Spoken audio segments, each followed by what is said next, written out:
Con el libro, comenzamos la semana pasada el libro de Samuel, así que abrimos el primer libro de Samuel en el nombre del Padre, del Hijo y del Espíritu Santo. Amén.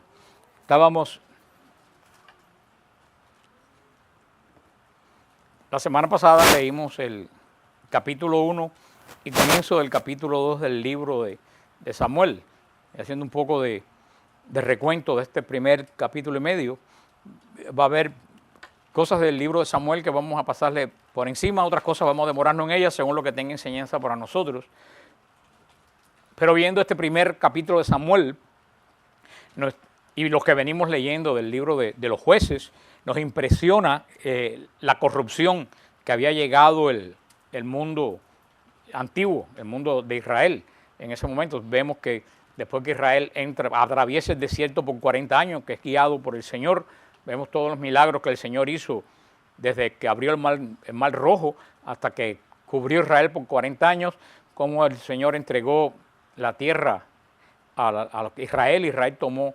Vemos todo como esos milagros, vemos como al cabo del tiempo la gente pues se olvidó de las cosas que hizo el Señor con su pueblo. Y vemos como que el pueblo de Israel fue decayendo y fue decayendo. Siempre hay personas que me dicen, bueno, si el Señor hiciera un milagro grande hoy en día para que el mundo cambiara, y yo decía, el mundo no cambia con milagros. ¿Cuánto más milagro que vio Israel, que vio que el mar se abrió y pasaron por el medio del mar? ¿Cuánto más milagro vio Israel, que vio el monte Sinaí temblando en fuego cuando el Señor habló con Moisés? ¿Cuánto milagro más vio Israel, que vio caer maná del cielo, manar agua de la roca? ¿Y qué pasó? Nada, volvieron a la maldad original de ellos. Por eso la fe hace más milagros que los milagros. Vemos cómo Israel se apartó de la palabra de Dios y cómo llegó al desastre que fue al final de los libros de jueces. Aunque vemos que siempre quedó gente buena como Ruth, Noemí, Booz, Jesé, toda esa gente que vimos en el libro de Ruth. Pero comenzamos con este libro de Samuel. Este libro de Samuel es un puente entre los jueces y los reyes de Israel. Samuel va a ser el puente entre ambas formas de gobierno. Vamos a ver ahora un poco sobre eso. Vemos también que Samuel se va a centrar dos ministerios. Samuel se va a centrar en el ministerio profético y el ministerio de juez. Samuel va a ser el último juez de Israel y el primer profeta de Israel. Hubo alguien que fue al mismo tiempo juez y profeta. ¿Quién se acuerdan? ¿Quién fue que fue juez y profeta? Débora, la profetisa Débora fue juez y profeta. Y vemos que en Samuel se vuelve a dar esta última característica. Y ya con Samuel se cierran los jueces en Israel, porque a la vez que hay reyes en Israel no hace falta más los jueces. ¿Quién fue el último juez antes de Samuel? El último juez antes de Samuel, ya nosotros lo conocimos la semana pasada, de muy mala experiencia. El último juez antes de Samuel fue Elí. Elí era el juez antes de Samuel. Y vemos que en Elí también se reunían dos condiciones. En Elí se reunía la condición de juez y sacerdote. Elí era un juez, sacerdote. ¿Y por qué sabemos que Elí era juez? Aparte porque lo decimos más adelante, Hechos y Crónicas. Sabemos que Elí era juez porque si ustedes lo encuentran, cuando aparece en el libro de Samuel, ¿se acuerdan qué es lo que estaba haciendo? ¿Alguien se acuerda la semana pasada que estaba? Ahora lo van a buscar. Si lo van a buscar, ya vi que empezaron a buscar. Si lo van a buscar, no vale la pena. ¿Ustedes se acuerdan qué estaba haciendo Elí en el tabernáculo, afuera? Estaba arrodillado, estaba de pie, estaba sentado. Estaba sentado. Elí estaba sentado a la entrada del tabernáculo. ¿Se recuerdan que la profetisa Débora se sentaba a la entrada del pueblo? ¿No se recuerdan? Los jueces se sentaban, por eso sabemos que él era un juez. Los jueces se sentaban a la entrada porque ahí la gente venía a presentarle sus querellas, a presentarle sus problemas. Acuérdense que la jueza Débora siempre estaba sentada y Elí también estaba sentado, pero vamos a ver una gran diferencia en el asiento de Débora y en el asiento de Elí. Porque hay asiento de sabiduría y hay asiento de negligencia. Vemos que Débora estaba sentada impartiendo sabiduría, pero vamos a ver que Elí estaba sentado impartiendo negligencia. Y cuando avancemos un poco vamos a ver que ustedes saben cómo se muere Elí. Se cayó de la silla. No es un chiste. Muchos de nosotros nos podemos caer de la silla. Elí estaba muy seguro en su silla, haciendo juicio de la gente que venía ahí. Y se cayó de la silla y murió. Muchos de nosotros estamos muy seguros sentados en nuestras sillas de que yo voy a un grupo de oración o que yo rezo, y un día nos podemos caer de la silla y morirnos como se murió Elí. Pero llegaremos ahí. Elí presentado como juez, sin embargo no ha hecho absolutamente nada grande por Israel, por eso tenemos que pararnos en este personaje de Elí. Elí aparece como un anciano poco bondadoso, pero totalmente incapaz de distinguir en una persona, no tenía discernimiento, a tal punto que confunde la angustia de Ana con borrachera. Vemos como Elí no tiene discernimiento, y muchos de nosotros tampoco tenemos discernimiento. Y una persona sin discernimiento, lo más peligroso que hay, porque hace juicios erróneos. Yo siempre he dicho que el don más grande después del amor que hay que pedirle al Señor es el don de discernimiento. Y Elí era un sumo sacerdote, pero no tenía, ¿qué cosa? Discernimiento. No sabía distinguir entre la angustia y la borrachera. También Elí tenía otro gran defecto, siendo un hombre supuestamente de Dios, sumo sacerdote, no supo criar a sus hijos. Elí no supo poner orden en su casa. Y una persona que no puede poner orden en su casa no puede poner orden en las cosas de Dios. Vemos que los dos hijos de Elí eran verdaderamente unos sinvergüenza, que ni respetaban a Elí ni respetaban a Dios. Recuérdense lo que yo le dije, el hijo que no respeta a los padres no respeta a Dios más tarde. Y Elí verdaderamente, si no supo poner orden en su casa, ¿cómo va a poner orden en las cosas de Dios? Quedan lejos los antiguos liberadores de Israel. Y ahora los liberadores de Israel, ¿se acuerdan Moisés? ¿Se acuerdan cuál otro gran liberador de Israel después de Moisés? Josué. Todos esos grandes liberadores han pasado. Ahora nos encontramos que Israel está liderado por un señor que no tiene discernimiento y que no sabe dirigir su casa. Le vuelvo a decir, a alguien que no sabe dirigir su familia, no puede dirigir la iglesia. Nosotros, gracias a Dios, en la iglesia nuestros sacerdotes son célibes, pero yo tengo muchos amigos pastores de otras iglesias y conozco a los hijos, y hay un dicho en las iglesias protestantes que dice que los hijos del pastor no son nietos de Dios, que los hijos del pastor son hijos de Dios, o sea que el pastor no es responsable, porque conozco muchos pastores buenos y santos que los hijos son un verdadero, pero cuando le digo desastre, más allá de lo que nadie, y yo lo sé bien, más allá de lo que nadie se puede imaginar. Y yo digo, entonces, ¿cómo tú puedes pastorear una iglesia si tú no has sabido pastorear Y ahora en esta iglesia te hace peligro con los diáconos y con personas casadas que dirigen ministerios. Si tú no puedes poner orden en tu casa, tú no puedes dirigir un ministerio. Porque tu familia es reflejo de lo que tú vas a hacer en la comunidad. Por eso es tan importante el orden en la familia. Y si vemos el gran desorden que hay en el mundo, es que no hay orden en la familia.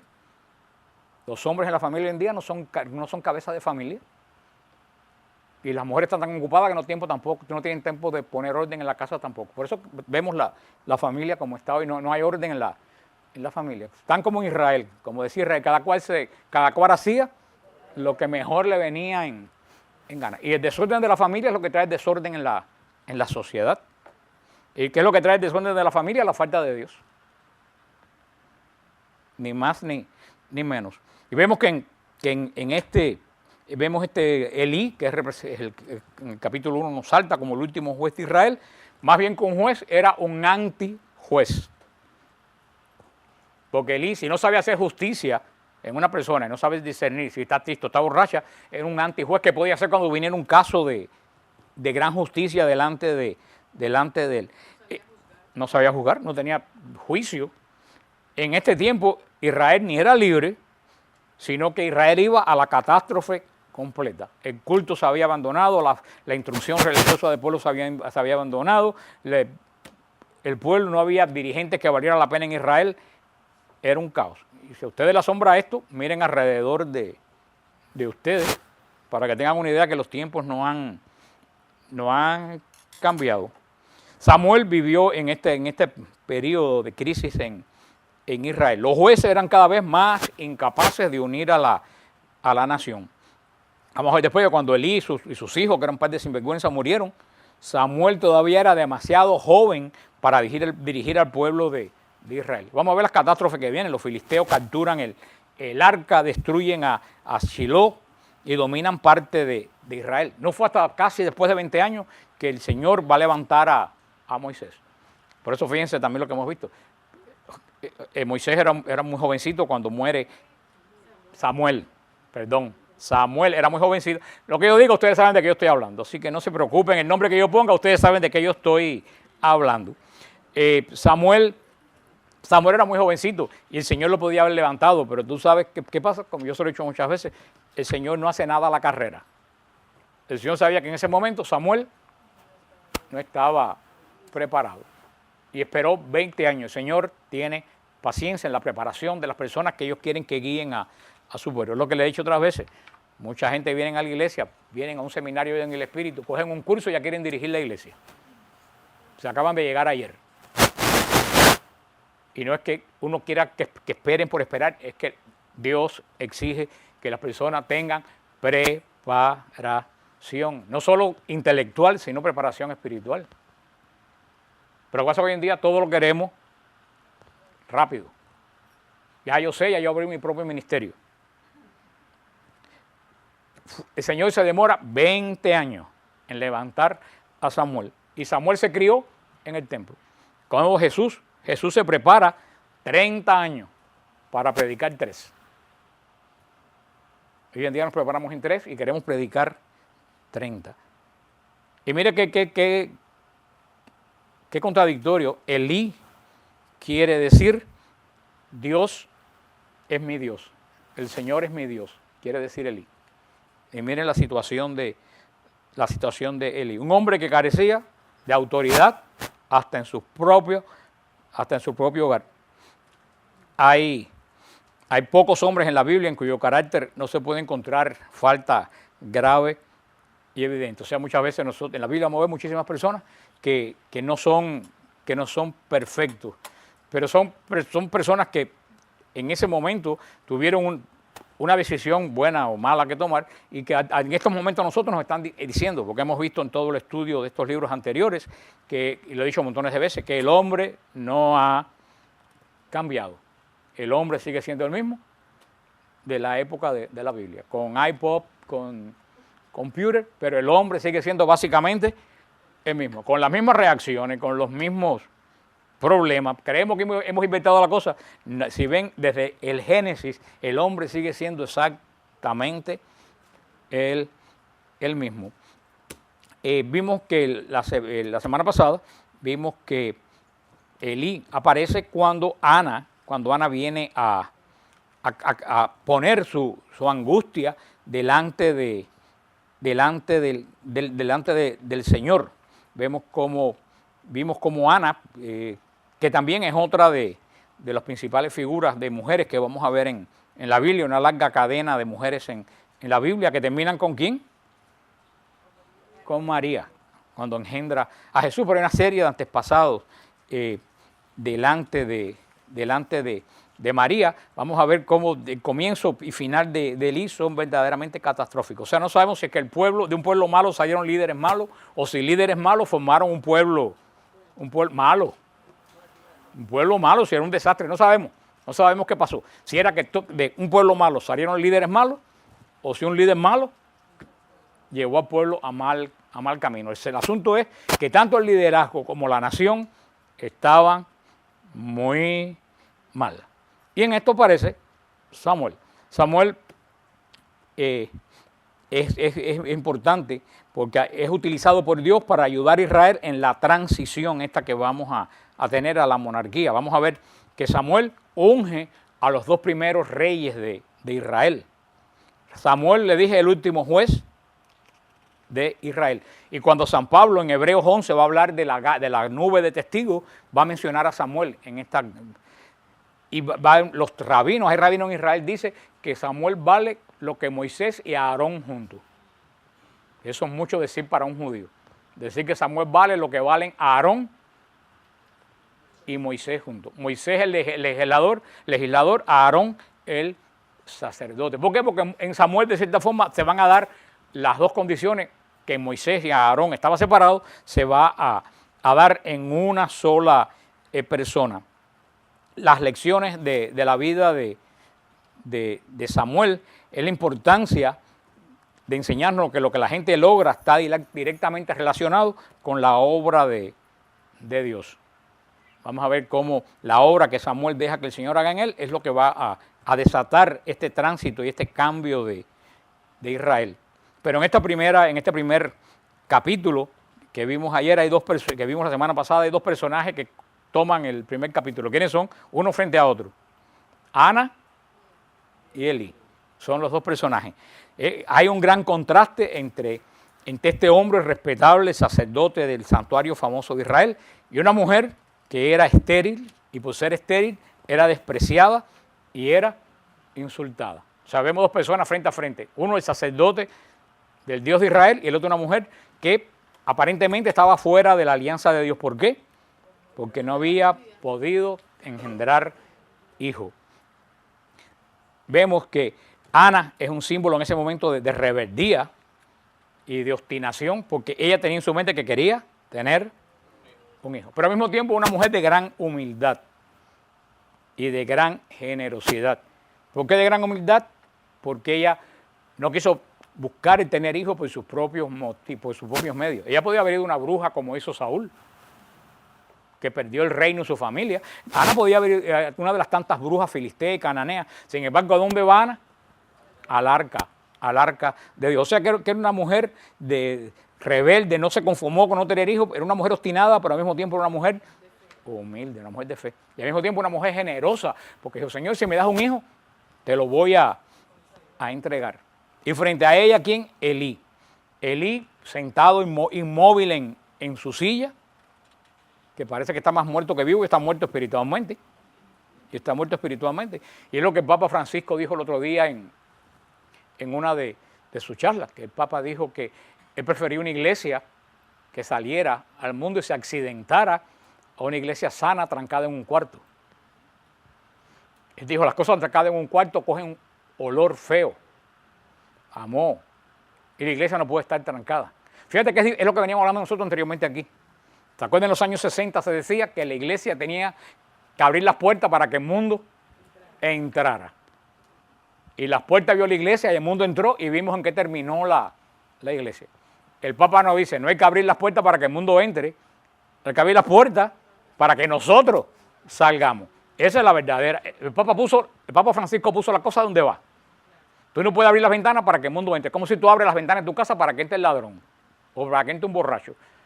¿Cómo tú vas a abrir las ventanas de la iglesia para que el mundo entre? Entró el mundo dentro de la iglesia. Y después, como dijo Pablo VI, dice, también te parece que con las ventanas abiertas entró el azufre en la iglesia. Porque nos volvimos tal como el mundo.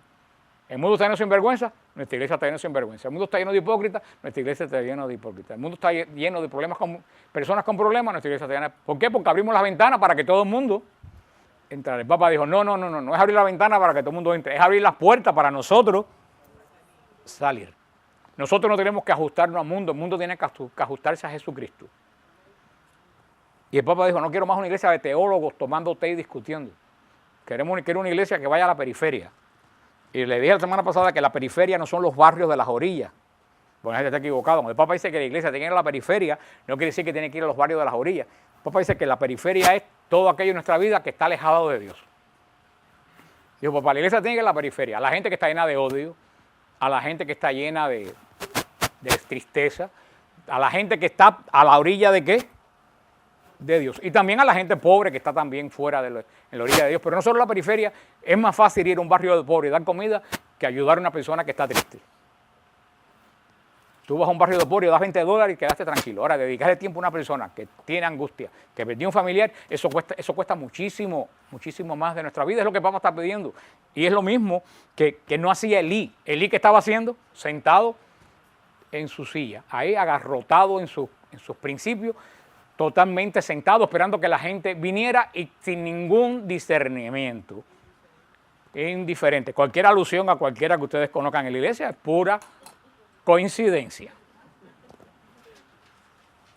Una persona sentada esperando que la gente venga, lleno de indiferencia y haciendo juicios erróneos de todo el que viene. ¿Suena conocido? Pues vemos estas dos diferencias. Los dos estaban equivocados. Ana, de cierta forma, estaba equivocada por su obstinación, por la angustia.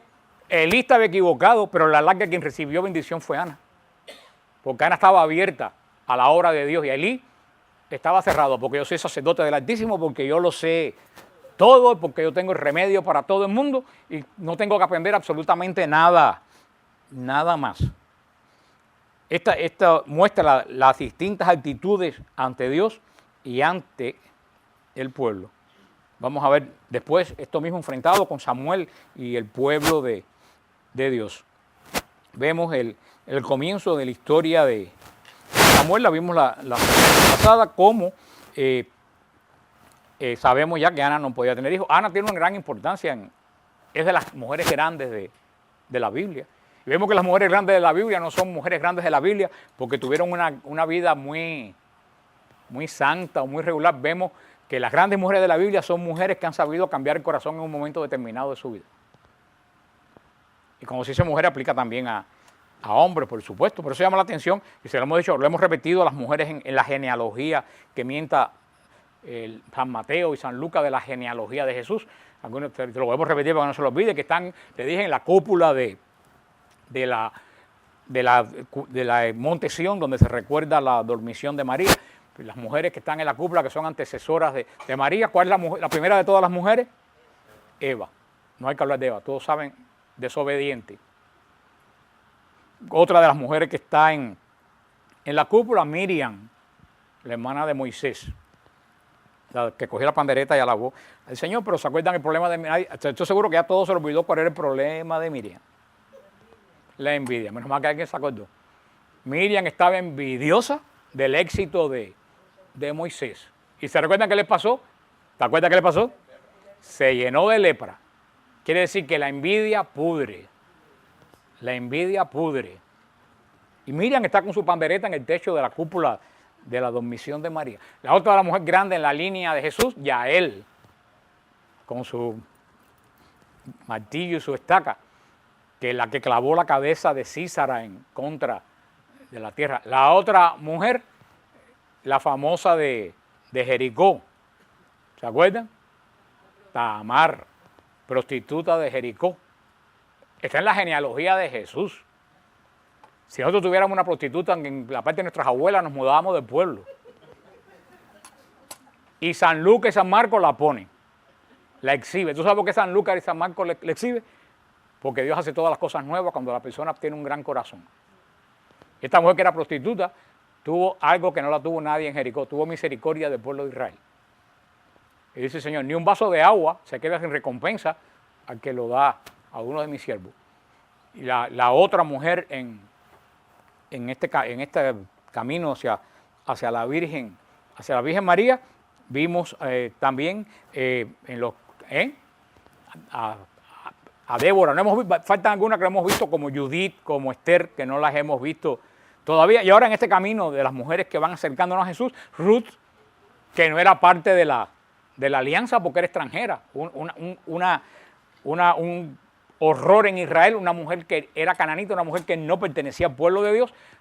Jesús tuvo una antecesora que era extranjera, que no era parte del pueblo de Dios. Y ahora vemos a esta mujer, a Ana, entre estas mujeres que van camino acercándose a la Virgen María. Y el gran problema de Ana, que desde el punto de vista israelita, Dios la había abandonado porque no podía concebir hijo. O sea, vemos cómo vamos caminando hacia la Virgen María en estas personas que, sobre todo en esta línea de mujeres, porque es muy raro que en una genealogía judía aparezcan mujeres. La genealogía siempre se hace con hombres, pero en la genealogía de Jesús aparecen varias mujeres y cada una tiene algo que apuntar. Por algo el Señor tocó su corazón. Y vemos que como Ana, por esta fe, esta fe en el Señor de Israel, Ana concibe este niño. Y Ana entrega este niño al Señor. Por eso vemos cómo como le dice después el ángel a María, para Dios no hay nada imposible. Para los ojos humanos era imposible que esta mujer concibiera. Muchos años sin poder concebir. Esta mujer confió en el Señor y concibió, y no un hijo cualquiera, un hijo que va a ser el último juez y el primer profeta de Israel. Una mujer bendecida, pues de una mujer que que Elí pensaba que estaba borracha, cuando lo que estaba era llena de angustia y de dolor. Y después vemos que esta Ana llega y viene llena, ya no de angustia, viene llena de ¿qué? De acción, de gracia, con el niño que era imposible que naciera. Porque como dice, vuelvo a repetir, como le dijo el ángel a María, y tantas veces en nuestra vida tenemos que recordar en momentos difíciles. Para Dios no hay nada. Eso hay que repetirlo montones de veces en la vida de uno. Y es muy lindo, suena muy lindo cuando se dice aquí. Pero en los momentos difíciles es cuando hay que decir, para Dios no hay nada, no hay absolutamente nada imposible. Si tú lo crees, vas a verlo en milagros si es la voluntad de Dios. Pero vemos la diferencia de Ana, la diferencia que hace la oración. Una mujer llena de angustia, regresa llena de ¿qué? De gozo. Y si ustedes no fueran tan como los muchachos, si ustedes enseguida no se desenfocaran de la cosa, le haría un cuento de una cosa que pasó aquí hace como 2 meses, pero como ustedes enseguida se desorbitan y después no se puede volver a la palabra de Dios, no le puedo hacer el cuento, no sé qué me prometen, que tienen. Susi, tú no sabes lo que yo voy a pedir, no hagas promesa vana, tú no sabes lo que yo voy a pedir. Si no le digo que tienen 10 segundos para reírse y regresar a la seriedad. Después no quiero relajito. A mí no me gusta hacer chiste aquí porque ustedes hacen un chiste y piensan que todo lo demás que uno dice es chiste. Y no es chiste. Aquí vino un predicador hace como 3 meses de la República Dominicana, no me acuerdo cómo se llama él, muy famoso. A nosotros aquí no, a Nuevo Caminar, que se anunció por flyers y que creo que vive en Nueva York. Vino un predicador aquí de República Dominicana que es bien famoso en Estados Unidos a predicar. Aquí estaba hablando de Ana. Tengo que cambiar solamente la palabra que dijo este señor, no fue la misma, fue un poquito más fuerte, no la puedo decir aquí.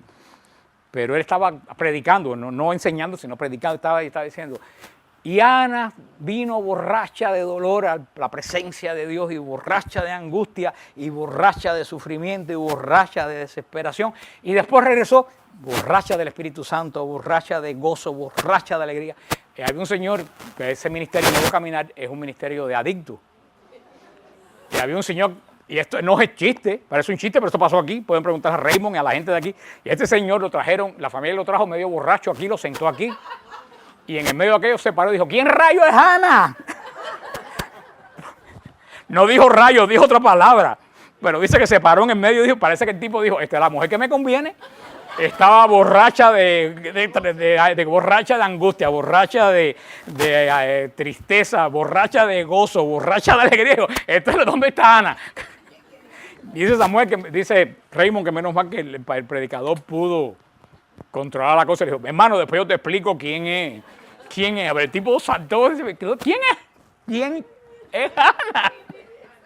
Dijo, esa es la mujer que me hace falta a mí. Pero dice que después ha seguido viniendo, gracias a Dios, al ministerio. Y vemos que cuando Ana regresa a la fiesta secreta de los tabernáculos a presentar la ofrenda, dice en el versículo 24, después que lo hubo destetado, lo llevó consigo con 3 becerros, un efá de harina y una vasija de vino, y lo trajeron a la casa del Señor en Silo. Y el niño era pequeño. ¿Qué quiere decir que el niño había sido destetado? Que el niño podía comer de todo, que no solo vivía de la leche materna, que ya no dependía completamente de la madre. Por eso se cree que Samuel tendría unos 3 años cuando lo llevan a la casa de Dios. Aunque verdaderamente no se sabe bien a qué edad. Lo que sabemos que ya no era un niño de pecho, que ya era un niño grande, y Ana cumple lo que promete, porque con Dios no se puede jugar con Dios. Cuando uno promete algo, nosotros hay veces que nos hacemos los locos después que tenemos lo que es y no queremos cumplir. Y Dios tiene muy buena memoria y como Dios no miente, Él exige de nosotros exactamente lo.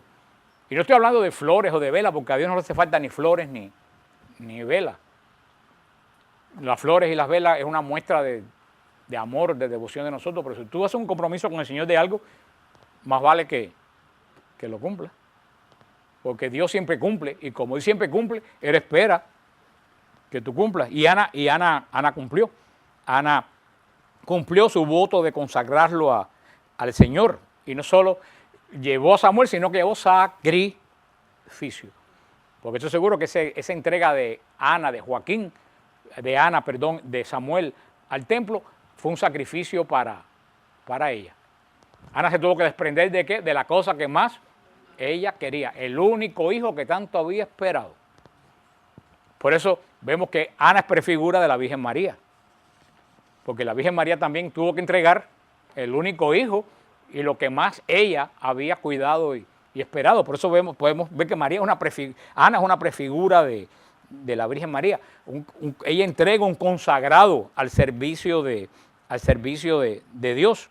Y lo primero que hicieron al llegar a Silo fue el sacrificio, matar el becerro y llevarlo al sacerdote, que era como se hacía en ese momento, y entregar al niño. Y Ana le recuerda a Elí lo que había pasado. Elí seguro que se había olvidado de esta mujer que estaba llorando y que él le dijo, bueno, el Señor va a hacer lo que... Fíjate, Elí dijo una palabra por consolar a la mujer y fue una profecía. Elí le dijo, el Señor va a cumplir lo que tú... Yo estoy seguro que Elí en ese momento no sabía ni qué cosa estaba diciendo. Por eso a veces que el Señor da palabras de conocimiento, da palabras de cosas que se cumplen a las personas, y a veces uno ni sabe. Madre Angélica cuenta en una de sus historias que dice que una vez ella estaba por el monasterio porque se le había roto una tuerca de una máquina de las impresoras que ella tenía en el monasterio, que estaba loca, no encontraba la tuerca para que funcionara la máquina. Llamó a una señora por teléfono y le hizo una historia que su hijo, que yo no sé qué problema tenía, y ella, para salir del paso, le dijo, sí, el muchacho se va a curar. Ya pensando, yo tengo un problema gravísimo con la máquina. Y le dijo, mira señor, yo no tengo tiempo de orar por esta persona, ocúpate tú de lo que ella pidió. Y dice que a los pocos meses la señora llamó y le hacer una historia que se había sanado de lo que fuera el muchacho, y le dijo que qué necesitaba, y ella le dijo lo de la máquina, y la mujer le regaló la máquina.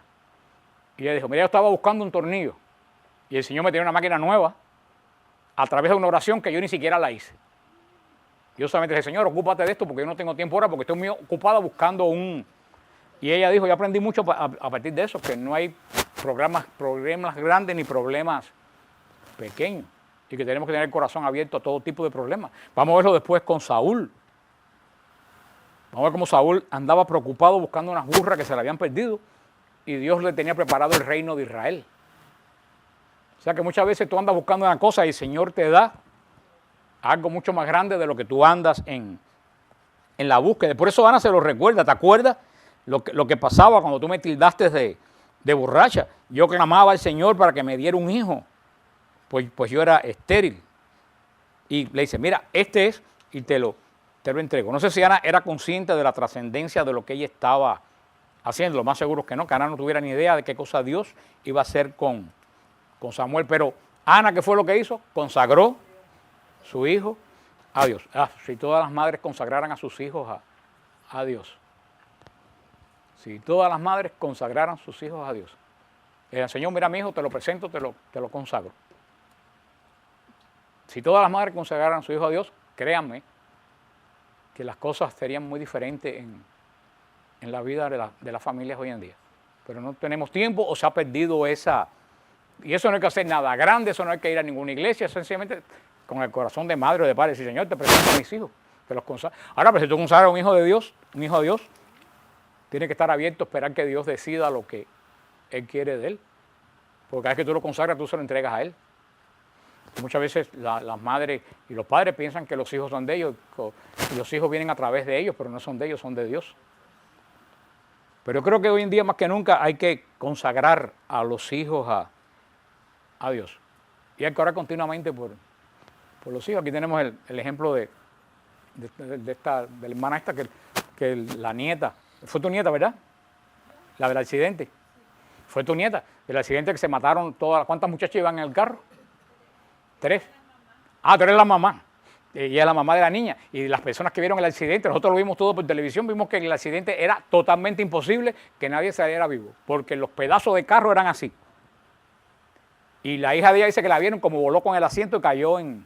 Yo digo, esas fueron las oraciones tuyas de madre. Las oraciones de ella fueron las que protegieron a la hija en ese accidente, porque todos los policías, todos los que lo vieron, dijo que era imposible que de las 3 muchachas esa estuviera, y salió bien, ¿verdad? No tenía... Pero salió bien y las demás, y si ustedes, yo me acuerdo el carro eran así, eran pedacitos así de carro, se desintegró. Y yo se lo dije a ella de momento, esas fueron las oraciones de tu hija, que seguro que esa hora estaba orando por la muchacha. Porque hay muchas madres que cuando los hijos salen se pasan la noche entera orando hasta que... Mi hermana cuando mi sobrina salía, ella estaba la noche entera orando, rosario de la misericordia hasta que regresaba. Y yo decía, eso que estás orando es la protección que ha tenido ella. Pasa que muchas veces hemos olvidado que el Señor es escudo y protección de nuestros hijos. Tenemos que volver a la costumbre de consagrar a nuestros hijos a Dios. Tenemos que orar por los hijos. Hay que bendecir a los hijos. Antiguamente, cuando todos los hijos iban a dormir, los padres decían que Dios te bendiga, hijo. Y hoy en día nos pasamos la vida entera maldiciendo a los hijos. Maldiciendo quiere decir mal. No tiene que decir que Dios te maldiga. Tú dices, tú no sirves para nada. Tú nunca vas a llegar a nada. Tú estás maldiciendo a tu hijo. Tú no sirves, tú eres torpe, tú no aprendes, estás maldiciendo a tu hijo, estás diciendo mal sobre ese hijo. Y el hijo usted está recibiendo maldición en la escuela, en la calle. Vuelvo a decir, maldición no es decir que te parte un rayo o que te muera, es decir mal. Y ante tanta maldición que reciben los hijos, necesitan recibir la bendición de los padres. Y hoy en día se ha perdido esa costumbre de bendecir. Todos los padres debían bendecir a los hijos antes de ir a la cama. Inclusive los que se fueron de la casa allá por la noche, tú debías decir, Señor, bendice así tenga 40 años el niño. Es decir, bendice a mi hijo, porque ese niño es tuyo hasta que el Señor te lleve. Y los padres son intercesores por los hijos. Pero como tantas cosas, como ha entrado el secularismo en la iglesia, ha entrado el secularismo en los hogares. Y ya no se bendice a los hijos. Pero hay que rescatar la práctica. Y nada, si una maldición de un padre es terrible en el espíritu de un hijo, una bendición del padre es grandísimo en el espíritu de un hijo. Tenemos que bendecir a nuestros hijos, hay que consagrar a nuestros hijos como Ana. Ana es un ejemplo de toda mujer, como ella no esperó ni que Elí lo hiciera, ni que el Caná lo hiciera. Ana consagró a Samuel. Y mira, todo lo que el Señor hizo a través de esta consagración a Samuel. Y vemos que en este cántico de Ana, cuando dice, mi alma se regocija en el Señor, se exalta en mi Dios. Vemos que lo que sale del corazón de Ana es verdaderamente un cántico no solo de agradecimiento, sino de lo grande que es Dios por lo que hizo en ella. Que de una mujer abandonada, que de una mujer estéril, que de una mujer despreciada, la convirtió en la madre de un profeta y de un juez. Y va a ser tan importante que María va a tomar estas palabras de Ana para el Magnificat. María toma las palabras de Ana en el Magnificat. Porque dice, mi boca se ensanchó sobre mis enemigos. Esa frase de Ana es increíble. Mi boca se ensanchó sobre mis enemigos. Eso quiere decir que los enemigos de Ana tenían la boca chiquita. Porque eso es lo único que decían, maldiciones. Este es un estéril, esta no sirve. Dice Ana, mi boca se ensanchó sobre ustedes. Porque ¿qué es lo que estoy haciendo yo ahora? Alabando a Dios por las cosas grandes que hizo a mí. Cuando usted era tan mezquino que lo que estaban estrechándome era la vida. Ahora, fíjate que es la frase más bonita. Mi boca se ensanchó sobre mis enemigos. La boca del creyente siempre se ensancha sobre los enemigos. Porque la verdad que la última palabra la tiene el Señor y siempre es palabra de bendición. Dice después, por cuanto me alegré en tu salvación. Ella se alegra en su salvación. ¿Por qué? Porque ella siente en esa mentalidad de Israel que al ella parir a Samuel, ella entra en el plan de la redención. Porque es liberada de la mancha que ella tenía de que no podía tener hijos. Cuando dice, no hay santo como el Señor porque no hay ninguno fuera de ti y no hay refugio como el Dios nuestro. Estas palabras las dice Ana por su propio conocimiento. Dice, no hay refugio como el Dios nuestro. Porque Ana cuando tenía angustia, no fue a buscar refugio en la bebida ni en las pastillas para para dormir, ni en una viejita que le tirara las cartas. Cuando Ana estaba llena de angustia, ¿dónde fue a buscar refugio? Al Dios de Israel. Y por eso que me encanta, no sé si es el Salmo 26, me encanta el Salmo 27, que dice, porque cuando todo se derrumba, tú me pones sobre la roca.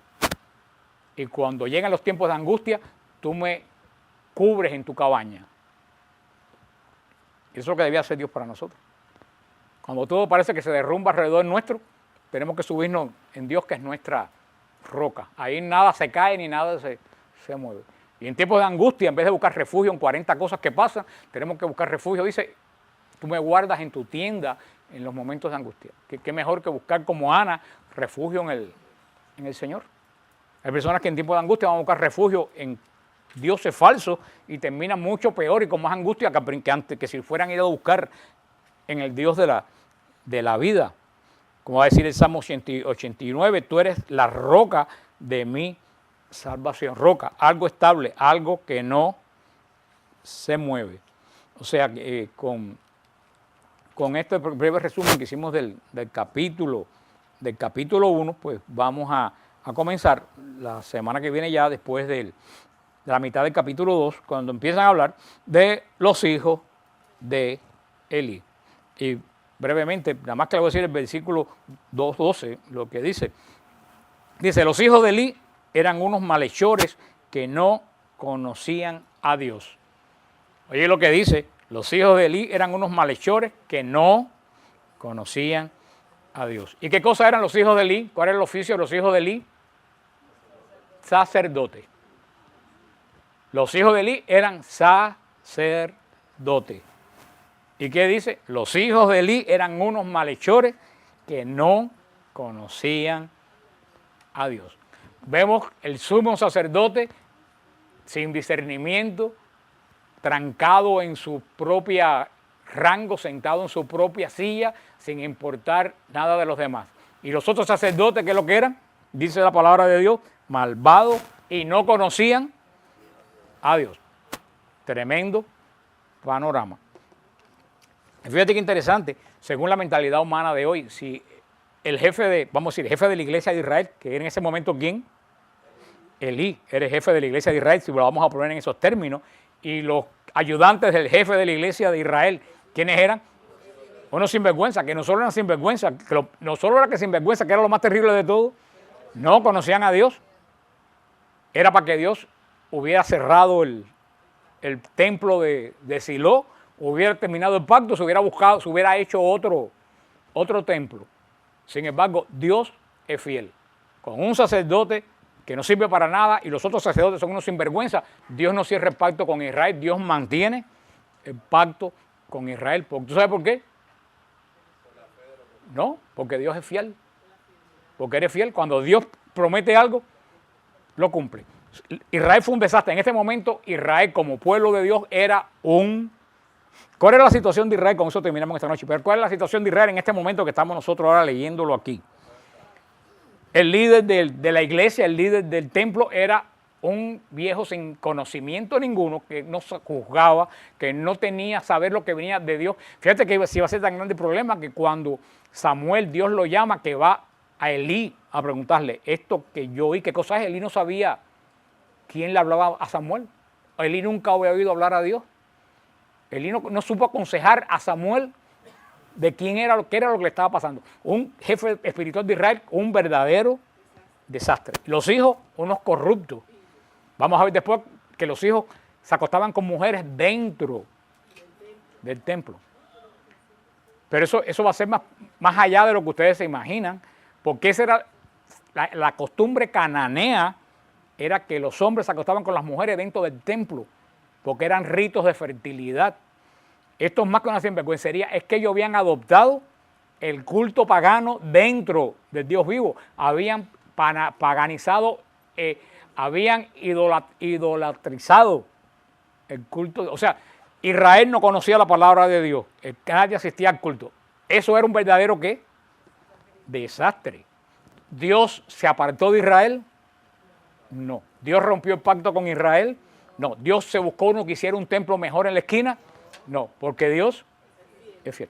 Eso pasa con la iglesia. No importa cuántos errores tenga la iglesia, Dios no rompe el pacto que tiene con nosotros. Sobre esa roca edifico mi iglesia y las puertas del infierno no prevalecerán. Cuando vengan a decirle, no, porque la iglesia está llena de sinvergüenza y sacerdote corrupto, Dios mira para Samuel 2. Peor estaba Israel y Dios no se hizo una iglesia nueva en otra esquina. Dios santificó la que él había hecho porque eres fiel a la promesa. O sea que la solución no es irte por tu iglesia, es quedarte a arreglar la que tienes, que es la que Dios fundó. Y el antecedente lo tenemos en Israel, panorama más horrible espiritualmente. Desde Israel no lo vamos a ver. ¿Podría haber surgido alguien mejor que Elí en Israel? Claro que sí. Samuel se podía haber ido y decir, pero mira qué cosa, los hijos de Elí se acuestan con mujeres delante del arca, Elí no tiene control de lo que está pasando aquí. Samuel podía haber dicho, me hago otro culto a Dios, yo que tengo la palabra de Dios, me voy por un lado y hago otro templo. Samuel no hizo eso. Samuel se quedó en el santuario profanado, tratando de ¿qué? De limpiarlo. Eso cuando la gente me ha dicho, vete de la iglesia porque la iglesia está fría. Digo, no, al contrario, yo me quedo para calentarla. Yo no tengo que ir a buscar fuego ajeno. Me basta con el fuego que el Señor dejó en mi casa. Porque el fuego de otro hogar no es caliente igual que el de tu casa. Y eso es lo que tenemos que sacar en claro de este capítulo 2 de Samuel. Que muchas veces los seguidores de Dios han llegado a extremos terribles. Porque el demonio quien ataca es a los seguidores de Dios. Pero la solución no es hacerte un pacto nuevo con Dios. Es tratar de arreglar que ya está establecido. Porque si Dios es fiel, nosotros tenemos que ser fieles y quedarnos para arreglar la casa. Si tu familia está mala, si tú te vas y estás a otra familia, podrás tener otra casa, pero nunca va a ser tu familia. Así que seguimos la semana que viene con este desastre de Israel, que es un desastre de esperanza, porque vemos que detrás de un desastre como este de Israel vino el ministerio de Samuel de restauración de Israel.